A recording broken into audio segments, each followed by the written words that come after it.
तेरी मैया को क्या हो गया लल्ला? जाते समय तो इतनी उत्साहित थी और आते हुए मुंह इतना उतरा हुआ है जैसे किसी ने इसकी बचिया खोल दी। मैया बड़ी माँ के दुख से दुखी है बाबा। सब कुछ ठीक तो है?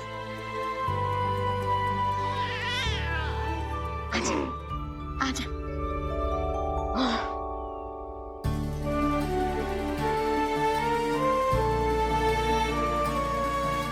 आपके मन की इच्छा मैं बहुत अच्छी तरह समझ रहा हूँ बड़ी माँ। बस एक ही इच्छा है मन में कि मैं भी ये पूजा, ये उत्सव, ये सब कुछ अपने पुत्र के लिए कर पाती।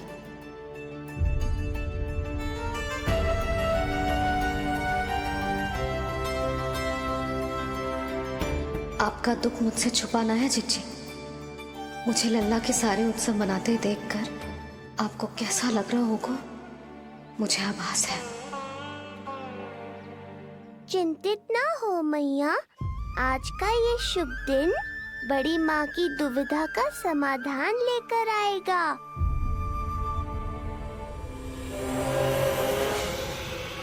पर उससे पहले इस अनचाहे अतिथि उत्कच को संभालने के लिए मुझे निद्रा देवी की सहायता की आवश्यकता पड़ेगी।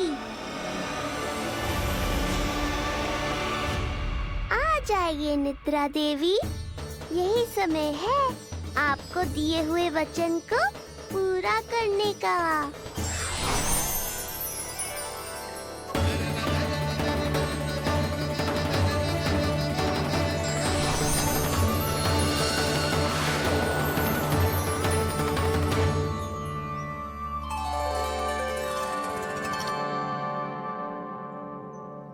अब तुझे नींद आ रहा है? कल रात को कही थी ना अच्छे से विश्राम कर लल्ला। जो तो सोगा, ऐसे तो सुलाने में इतनी उठा पटक करा तो है। अब देखो। नंदराज जी, रानी जी, पूजा की सारी तैयारियां हो गई हैं। अब विधि आरंभ कीजिए। पंडित जी, लल्ला बहुत गहरी नींद में सोगा हुआ है। जे पूजा में लल्ला की आवश्यकता नहीं है, बस आप दोनों हैं तो पूजा हो जाएगी। यशोदा, तुम लल्ला को उचित स्थान पर सुला दो, व्यर्थ ही यहाँ इसकी नींद टूटेगी। चल लल्ला, आजा।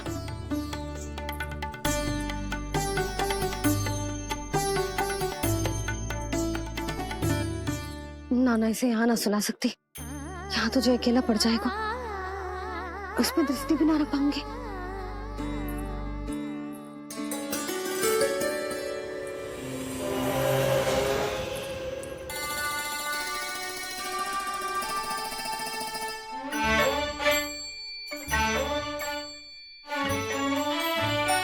यहाँ सुलाया तो जे सारी की सारी आके इसके साथ खेलने लगेंगी, शांति से सो भी ना पाए मुझे।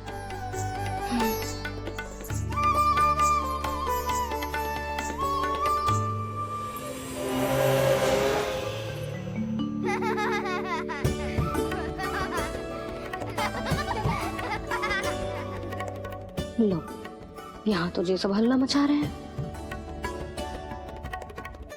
ये है मेरा घोड़ा और ये है मेरी गाड़ी और ये बैठा हिरण।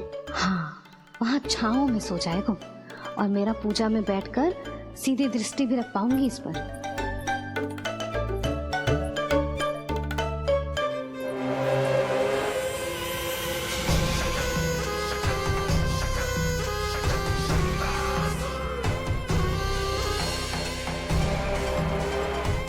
लगा था बहुत श्रम करना पड़ेगा इस बालक तक पहुंचने के लिए, किंतु ये तो हिरण का वो शावक निकला जो अपना वध करवाने के लिए स्वयं ही सिंह के माथ तक पहुंच गया है। उज्जवल, लल्ला पे दृष्टि रखेगो? हाँ रखूंगा ना ताई जी। खेल खेल में भूल तो ना जाएगो? ठीक है। ठीक है मतलब भूल जाएगो? ना ना, दृष्टि रखोगो। देखियो इसे कोई छेड़े ना, हाँ? और धूप लगे ना तो इधर उधर खसका के छाव में कर दी, मेरा अच्छा बच्चा। और हाँ, खिसकाते समय ध्यान रखियो लल्ला मेरी दृष्टि के सामने ही रहे। आप चिंता मत ही करो ताई जी, बचपन से ही बच्चों को संभालना आता है मुझे। यशोदा, शीघ्रता करो।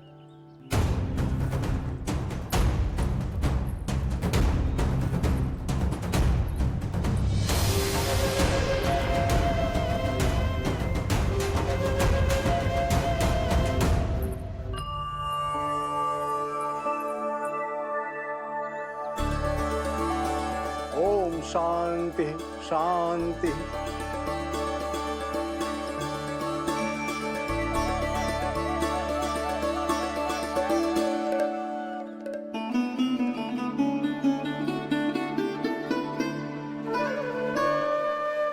प्रथमेश भगवान श्री गणेश की पूजा करेंगे।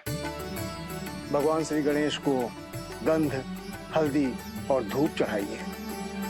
परम धाम परम ब्रह्म परेशम परमेश्वरम विघ्न निघ्नकरम शांतम पुष्टकांतम।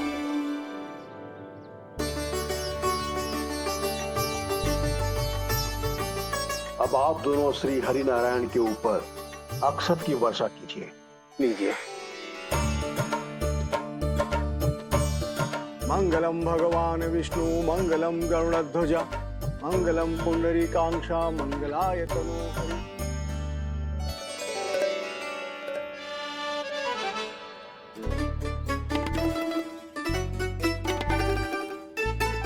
यशोदा,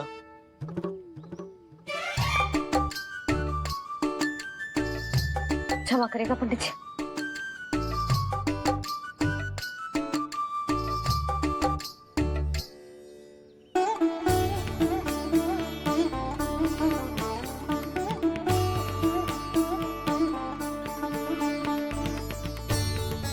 षोडशोपचार विधि संपन्न हुई। अब आप दोनों आंखें बंद करके प्रेम पूर्वक इष्ट देवता से लल्ला के स्वास्थ्य, हित और दीर्घायु के लिए प्रार्थना कीजिए। परम धाम परम ब्रह्म परेशम परमेश्वरम विघ्न निघ्नकरम शांतम पुष्टकांतमनंतकम सुरासुरेंद्र सिद्धेंद्र स्तुतम स्तौम्य परात्परम सुरपति दिनेशम जगणेश कलायनम इदं स्तोत्रम महापुण्यम विघ्न।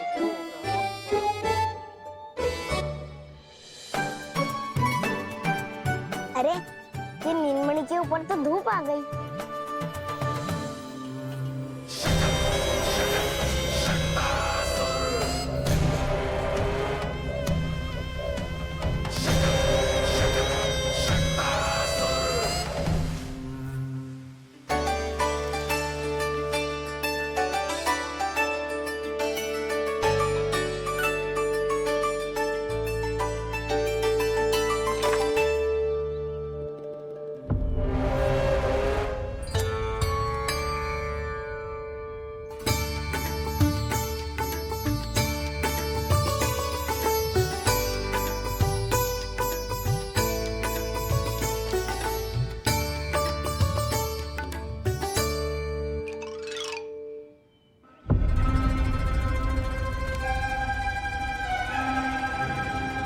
ये धूप तो बार बार आ रही है नीलमणि पर, किंतु ताई जी की बात भी माननी है।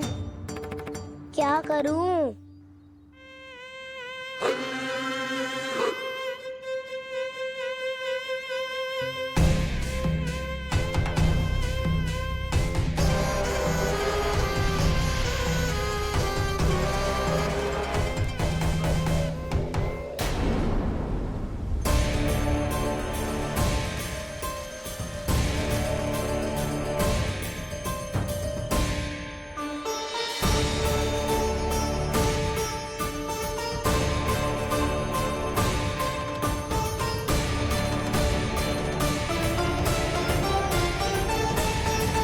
जे उज्जवल भी ना एक कार्य ठीक से ना कर सकता।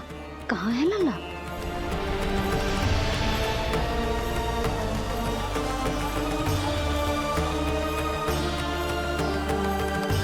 नारायणी नमोस्तुते। प्रार्थना संपन्न हुई। रानी जी, रानी जी कहाँ चली गई?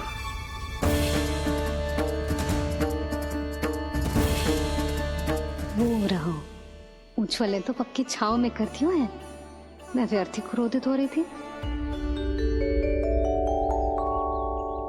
यशोदा, पूजा का संकल्प लेने के पश्चात ऐसे ऐसे उठकर जानो ठीक ना है।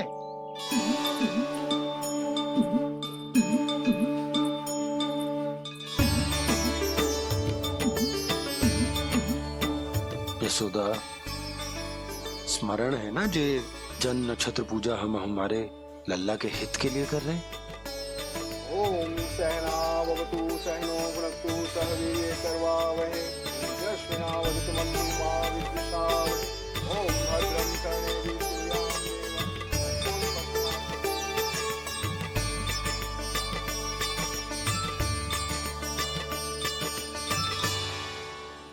अरे वाह, अब तो मेरा कार्य और भी आसान हो गया।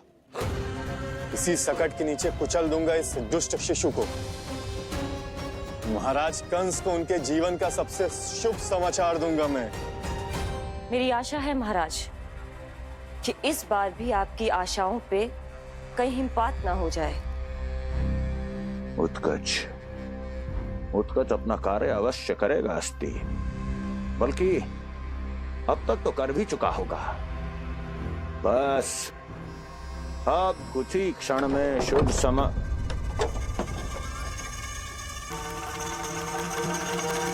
लो, आ गया मेरा शुभ समाचार।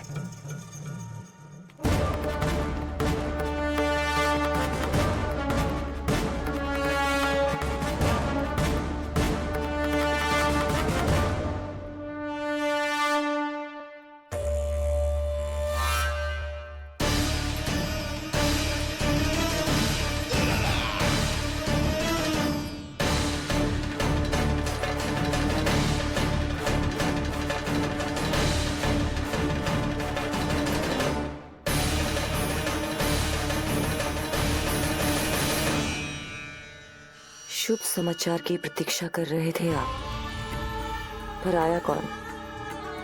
अपशगुन। देवकी, वसुदेव, तुम दोनों यहाँ कैसे? मथुरा नरेश, हम दोनों आपके पास एक विनती लेकर आए।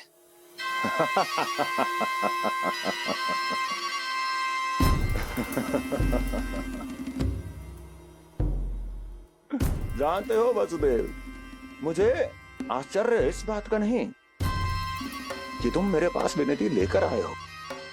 मुझे आश्चर्य इस बात का है कि तुमने ये सोच भी कैसे लिया कि तुम्हारी विनती यहाँ स्वीकार करी जाएगी। मैं जानती हूँ आपके हृदय के किसी कोने में हमारे बचपन की स्मृतियां अभी भी जीवित है। आपको स्मरण है, मैं आपकी वही बहन हूं जिससे आप इतना प्रेम करते थे कि अपना सब कुछ। बस सीधा सीधा बोल, क्या चाहिए तुझे? अधिक कुछ नहीं महाराज, हम दोनों एक बार गर्ग ऋषि के दर्शन करना चाहते हैं। महल से बाहर जाना चाहते हैं ये। महाराज, इन्हें इतनी छूट देने की आवश्यकता नहीं है। पर आपको यह सुनकर अच्छा नहीं लगेगा महाराज कि आपकी बहन और आपका बहनोई आपसे कुछ छुपा रहे हैं। मेरे दुखों का भार मेरे सहन शक्ति से अधिक हो गया था, इसलिए बहुत साहस बटोर कर आई हूं। अपनी छोटी बहन की इस छोटी सी विनती को अस्वीकार मत कीजिए भैया।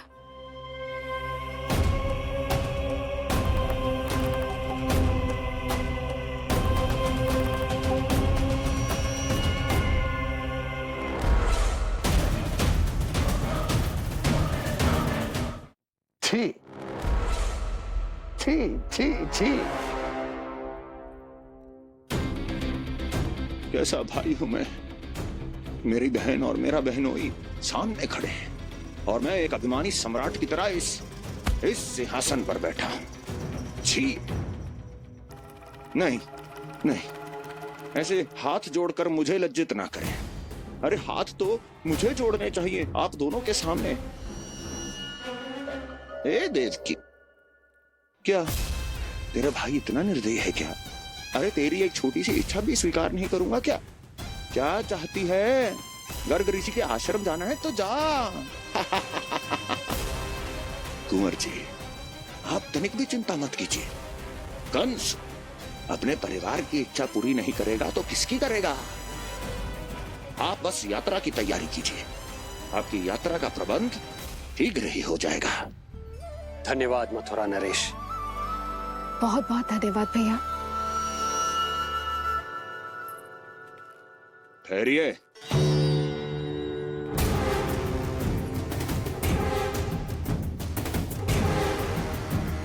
अरे, आप दोनों को अकेले कैसे जाने दूं? चिंता रहती है मुझे। दसों दिशाओं में शत्रु हैं मेरे। कहीं कुछ अनहोनी घटित हो गई तो? कुंवर जी, आप एक काम कीजिए,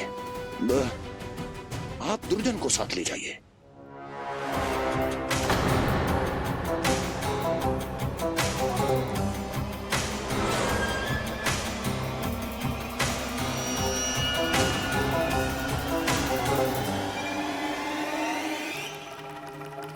जो आ गया महाराज।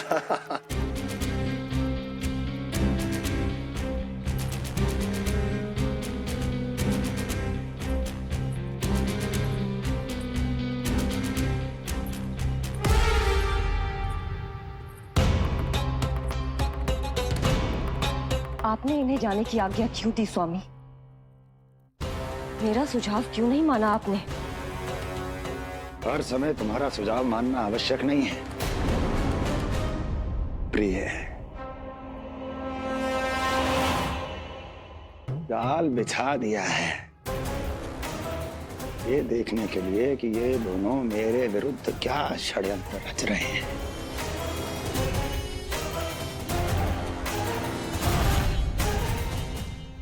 पूतना और सूक्ष्म बुद्धि की तरह मैं तेरे जाल में नहीं फंसूंगा विष्णु अवतार। उन्होंने तेरे सामने आने की भूल की थी, पर मैं तुझे दिखाई नहीं दूंगा। अदृश्य रूप में ही तेरा वध करूंगा।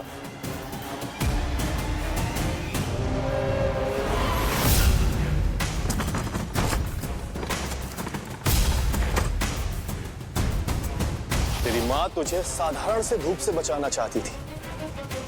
क्या दशा होगी उसकी जब मैं तुझे सकट के नीचे कुचल दूंगा।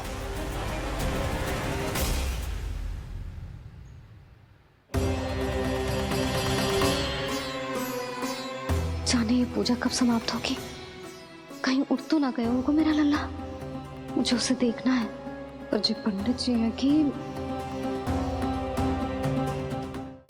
अब देख कैसे इस शकट के भार के नीचे दब जाता है तेरा कोमल तन।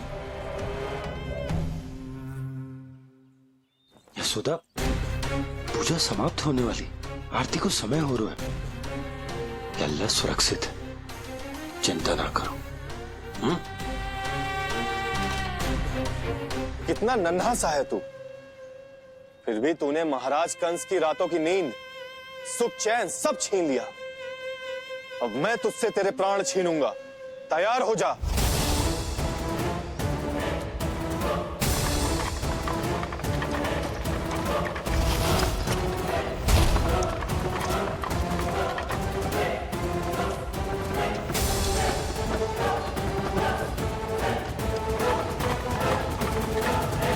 ये क्या हो रहा है?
कब इसके तन से विदा ले लेंगे इसे पता ही नहीं चलेगा। ताई जी! जशोदा ताई जी!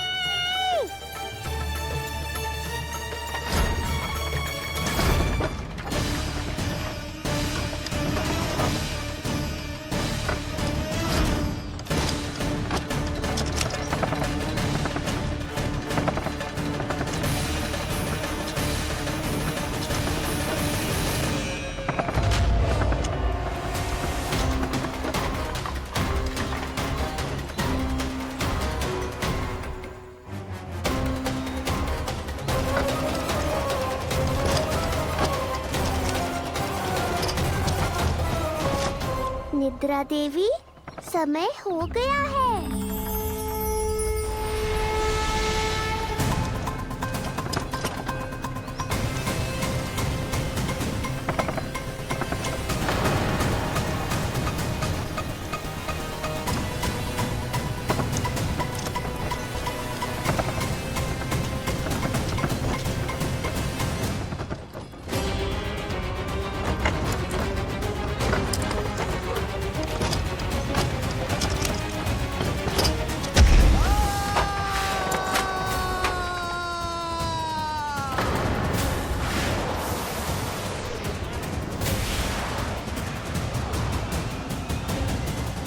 बोलो श्री नारायण भगवान की जय।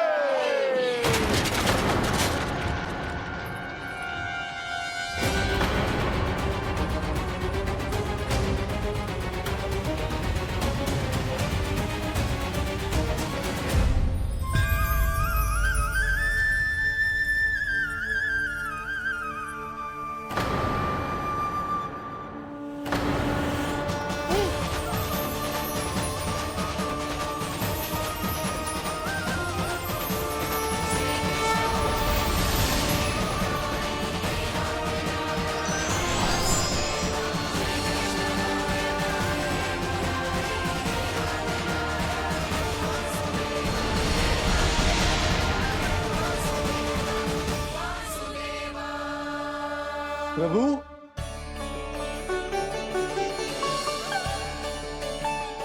प्रभु, मैंने आपके अवतार को हानि पहुंचाने का प्रयास किया, फिर भी आपने मुझे दर्शन दिया। देने ही पड़े। तुम्हें मेरे चरणों का स्पर्श जो मिल गया, तुम्हें आश्चर्य हो रहा होगा। एक साधारण से स्पर्श से तुम्हें वो मिला जो बड़े से बड़े ऋषियों को भी कठिन से कठिन तपस्या के बाद भी नहीं मिलता। इसका उत्तर तुम्हारे अतीत में छुपा है। दैत्य हिरण्याक्ष के पुत्र के रूप में तुम्हारा जन्म हुआ था। शीघ्र ही तुम बहुत अधिक विशाल और असीम बलशाली हो गए थे, पर तुम अपनी शक्ति का प्रयोग अनुचित ढंग से करते थे। एक दिन तुमने महर्षि लोमस के आश्रम में बहुत ही उत्पात मचाया, हरे भरे वृक्षों को नष्ट कर दिया।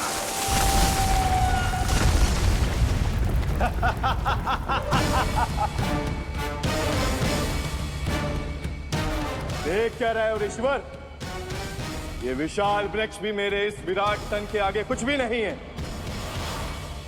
जिसे स्वयं अर्जित तक नहीं किया, उस तन पर इतना अभिमान। तो सुन ले, जिनसे तेरा तन बना है उन्हीं पंच तत्वों में इसी क्षण ये विलीन हो जाएगा। ये मेरा श्राप है तुझे, मेरा श्राप है तुझे।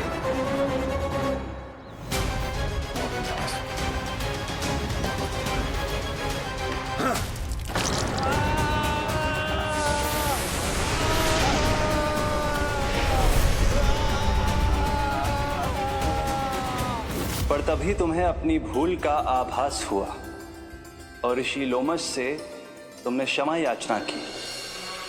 क्षमा करे ऋषिवर, क्षमा करे। मैं मूर्ख, अभिमानी हूँ, अज्ञानी हूँ, परंतु आप तो दया के सागर है। कृपा करे ऋषिवर, कृपा करे। बिना तन के मैं कैसे जीवित रह पाऊंगा? तुम जीवित भी रहोगे और अपने दैनिक कार्यों का संचालन भी कर पाओगे, किंतु सजीव प्राणियों या निर्जीव वस्तुओं की सहायता से ऐसा जीवन तो मृत्यु के समान है ऋषिवर। इससे अच्छा है आप मुझे जीवन से मुक्ति दे दो। मुक्ति भी अवश्य मिलेगी तुम्हें। पर जब तुम परम प्रभु श्री हरि नारायण के चरणों का स्पर्श करोगे, और यही नहीं शक्तासुर, कल जब तुम मुझे खोज नहीं पा रहे थे तब भी तुमने हार नहीं मानी। 7 प्रहर तक 7 बार मेरी और मेरे गोकुल की परिक्रमा की। इस क्रम में तुमने अनजाने में ही अपना पश्चाताप पूरा किया और पुण्य अर्जित कर लिया। इसलिए मैं तुम्हें मोक्ष प्रदान करता हूं।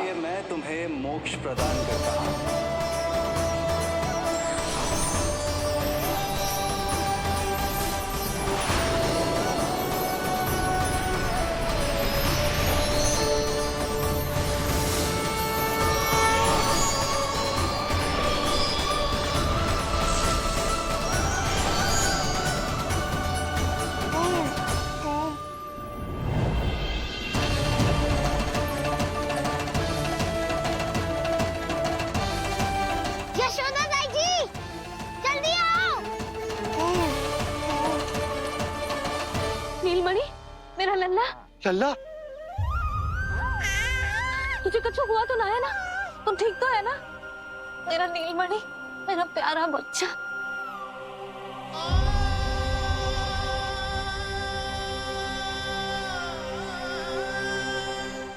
भोला, बंसी, ये सब क्या है?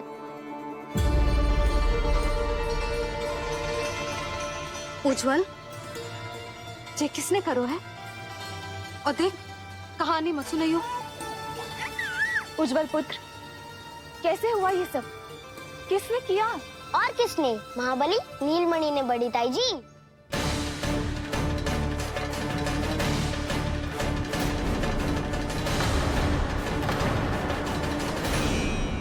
जी क्या बोल रहे हो? सच्ची सच्ची बता। लो, फिर फंस गया उज्जवल। मैं सच्ची कह रहा हूँ। अचानक तीव्र वेग से वायु चली। फिर ऐसे लगो जैसे कोई भूकंप आ रहा है। और फिर जब मैंने देखा तो ये सकट अपने आप हिल रही थी, खड़खड़ खड़खड़ खड़खड़ खड़खड़। फिर मैंने साहस दिखाया और उस सकट को रोकने का प्रयास करो। पर सकट ना रुको, जे हिले ही जा रहा था, खड़खड़ खड़खड़ खड़खड़ खड़खड़ खड़खड़ खड़खड़। और फिर ऐसे ही हिलते हुए अचानक से आगे बढ़कर सीधा नीलमणि के ऊपर चला आए हो। फिर सकट भी हिल रहा था, खड़खड़ खड़खड़, और सकट का सामान भी हिल रहा था, थरथर थरथर। ऐसा लगो जैसे सकट नीलमणि को कुचलने को।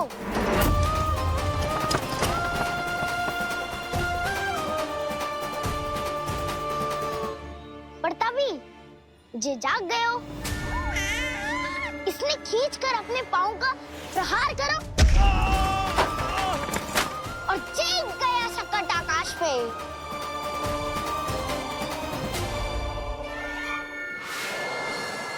और फिर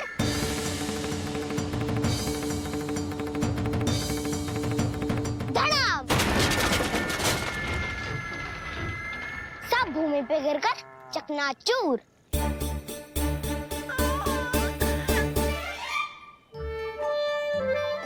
मैं सच्ची कह रहा हूँ ताई जी, नीलमणि के पैर का स्पर्श होते ही वो सकट ऐसे वायु में उड़ी जैसे कोई फूल। अच्छा, और जो तेरे हाथ में ये माखन है, ये भी अपने आप उड़ के आ गया होगा ना? हाँ, मैं सच्ची कह रहा हूँ। सदा बड़पोलापन, ये अच्छी बात ना है लल्ला। सत्य बता। मैया, मैं सत्य बोल रहा हूँ। ये सकट अपने आप ही आयो था और नीलमणि के प्रहार करते ही दूर जा गिरो। अरे, ये बड़बोले से पूछने से अच्छा है कि हमें स्वयं विचार करना चाहिए कि ये सकट टूटा कैसे। हाँ नंदराज, हाँ, हम भी आरती के लिए भीतर चले गए थे। हाँ। अरे, आप सब मेरा विश्वास क्यों ना कर रहे हो? नीलमणि के प्रहार से ही उज्जवल, सकट बहुत पुराना था, पहिया ढीला होकर खुल गया होगा। यशोदा, अनेक कारण हो सकते हैं, चिंता करने की कोई आवश्यकता ना है। मैं चिंता क्यों करने लगी भला? मेरे नीलमणि के गले में रक्षा वाला कंठक पहले से ही है, और हम जैसा पूजा पाठ इतने विधि विधान से इसी के लिए तो कर रहे हैं, है ना पंडित जी? हाँ रानी जी। तो बस फिर मेरे लल्ला को कछु क्यों होने लगा? और आप सब स्वयं ही देख लो ना, जे इतना बड़ा संकट टूट के बिखर गया है, किंतु मेरे लल्ला को एक खरोच भी ना आई। इसका अर्थ तो यही है ना कि हम जो भी कर रहे हैं सही कर रहे हैं। मुझे चिंता करने की कछु आवश्यकता ही ना है। चलो सब भीतर चलते हैं। हाँ हाँ, लल्ला को भूख भी लगी आई होगी। चल।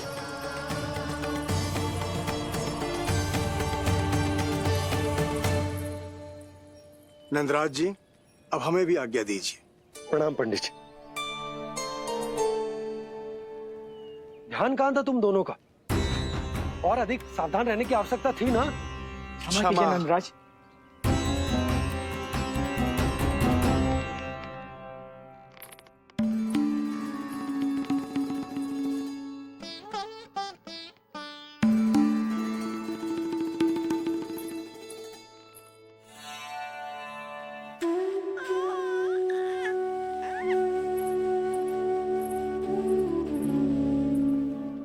यशोदा, क्या हुआ?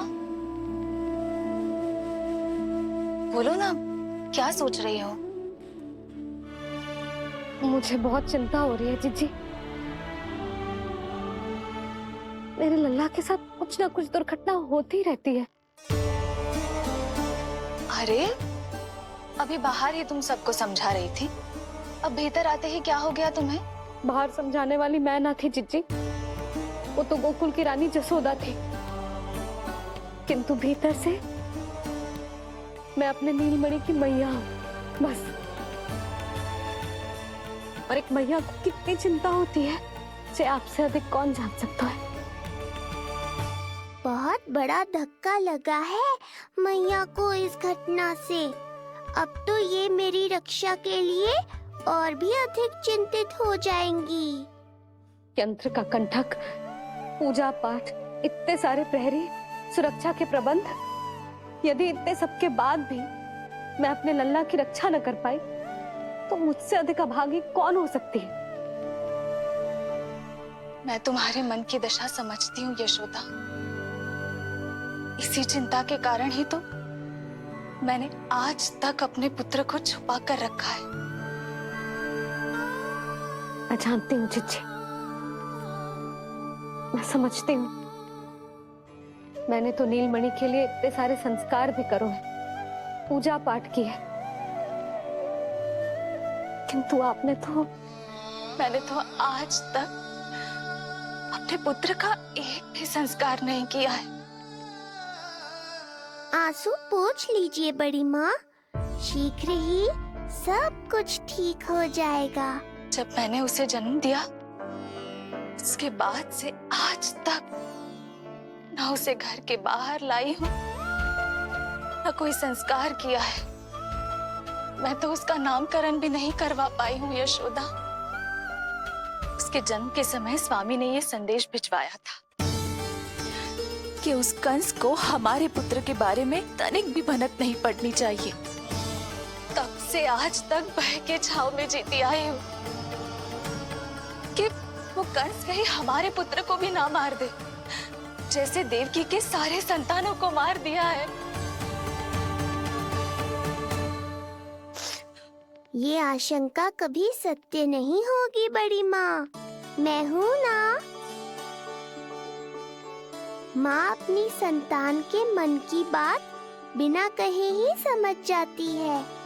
आप भी समझ जाओ ना मैया।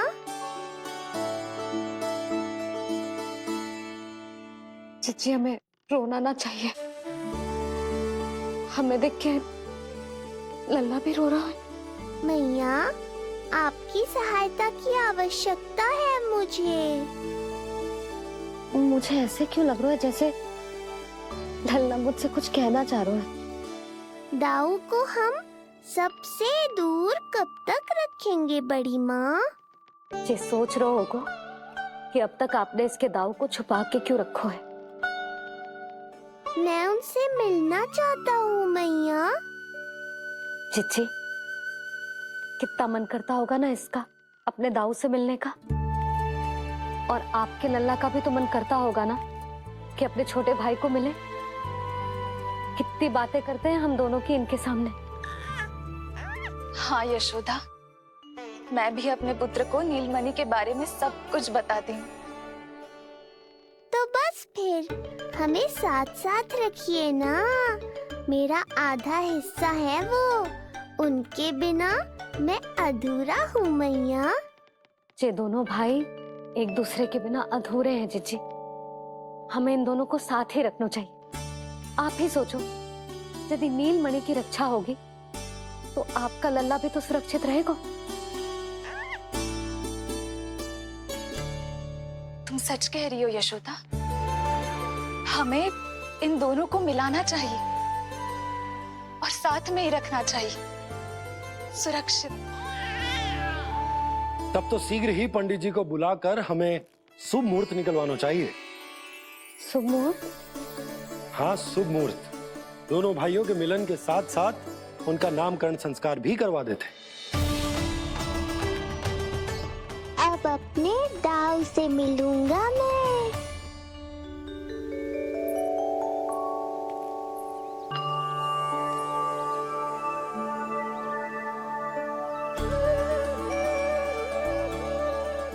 ऋषिवर की दिव्य आभा के कारण ये वातावरण कितना शुद्ध, कितना पवित्र लग रहा है ना। हाँ देवकी, इनका तेज ही ऐसा है कि इनके निकट केवल पवित्रता ही वास कर पाती है। किसी भी प्रकार की दुष्टता इनके पास जाने से पहले ही नष्ट हो जाती है।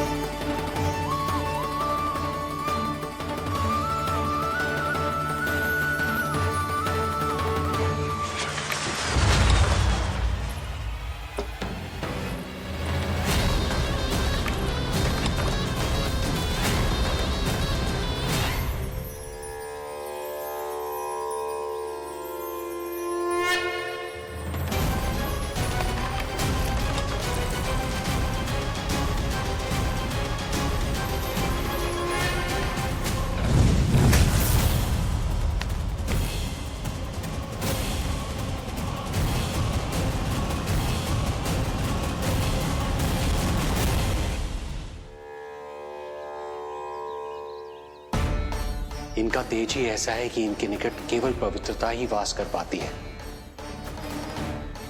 किसी भी प्रकार की दुष्टता इनके पास जाने से पहले ही नष्ट हो जाती है। यदि महर्षि की इच्छा के बिना मैंने भीतर प्रवेश किया तो कहीं ये मुझे श्राप ना दे दे। नहीं, इससे तो अच्छा है कि मैं यहीं आश्रम के बाहर रुकूं और यहीं से इन दोनों पर दृष्टि रखूं।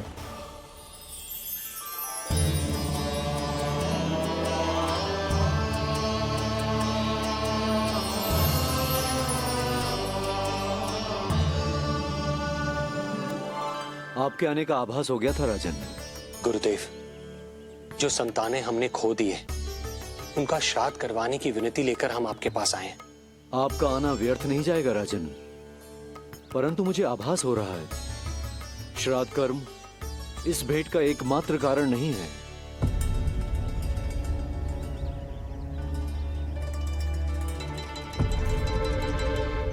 आपको उसकी या कंस की चिंता करने की कोई आवश्यकता नहीं है। निश्चिंत होकर बताइए कि आपकी इच्छा क्या है। गुरुदेव, वर्तमान में मेरी प्रथम पत्नी रोहिणी पुत्र सहित गोकुल में निवास कर रही है। हमारे उस पुत्र का और भाभी यशोदा के पुत्र का नामकरण संस्कार करवा दीजिए। बस यही हमारा सौभाग्य होगा। मुझे कुछ सुनाई क्यों नहीं दे रहा है? देवी रोहिणी से उत्पन्न आपका पुत्र यादव कुल का राजकुमार है और यादवों का गुरु होने के नाते उसका संस्कार कराना हमारा कर्तव्य है। परंतु यशोदा पुत्र का नामकरण वो आप मुझसे क्यों करवाना चाहते हैं?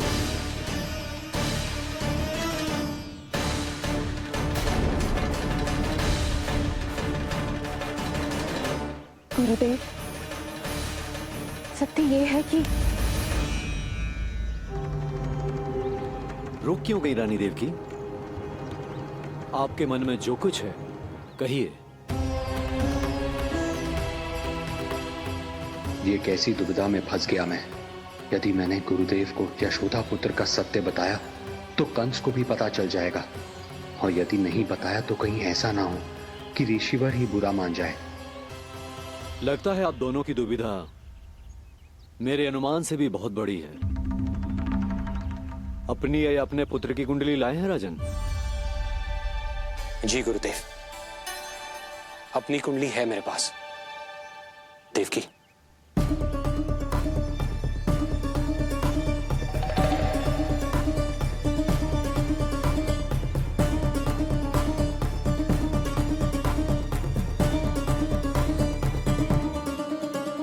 जो रहस्य आप नहीं बता पा रहे हैं राजन, वो ये कुंडली बताएगी।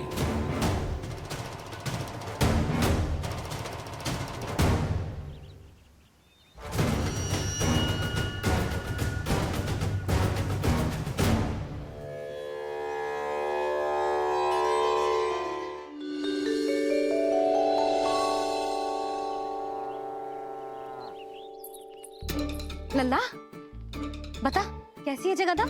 मैया को हो क्या गया है आज? देख, सही सही बताइयो।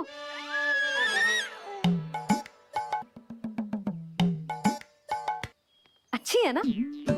पसंद आएगी ना उसे? हाँ? या फिर जे मोर पंख वाला मुकुट दे दूं? पहली बार मिल रहा है तू, उपहार तो देना चाहिए ना? पर बड़े तो वो है ना मैया, उपहार तो वो देंगे मुझे।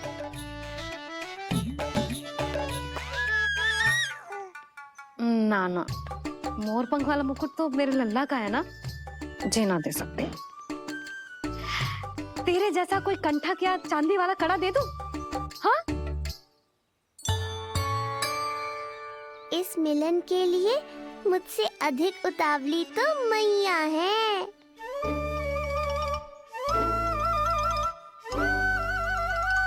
अच्छा, जे उपहार छोड़,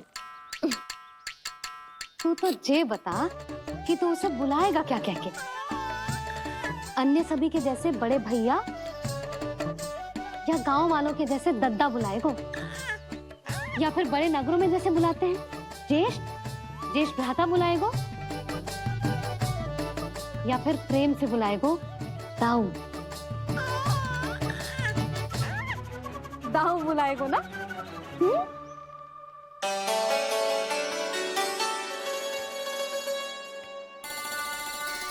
सुनो आपने, हमारे लल्ला ने निर्णय ले लियो, ये अपने भैया को ताऊ कहकर बुलाएगो। अरे वाह, लल्ला ने बोलना भले ही ना सीखो, परंतु तुम्हें बता दियो। और नहीं तो क्या, लल्ला कुछ कहे ना कहे माँ तो समझ जाती है ना लल्ला?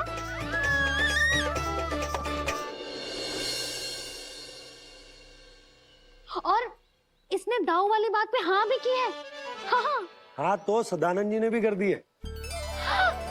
लो, मैं तो भूल ही गई। क्या कही पंडित जी ने? बता तो ना यशोदा, बाहर से आया हूँ, हाथ पैर तो धो लूं। हाँ, ले लो। अब बताओ, कब का मुहूर्त निकालो है? तनिक हाथ मुंह पूछ लूं। अब बताओ क्या कही उन्होंने? यशोदा, थक गए हूँ, तनिक सांस तो लेने दो। बाहर से आया हूँ, जल ना पूछोगी?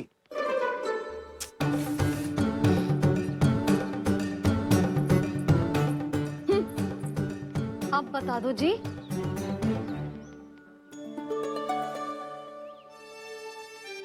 बाबा अब बता भी दो, नहीं तो खेल खेल में खेल हो जाएगा। हाँ बताओ।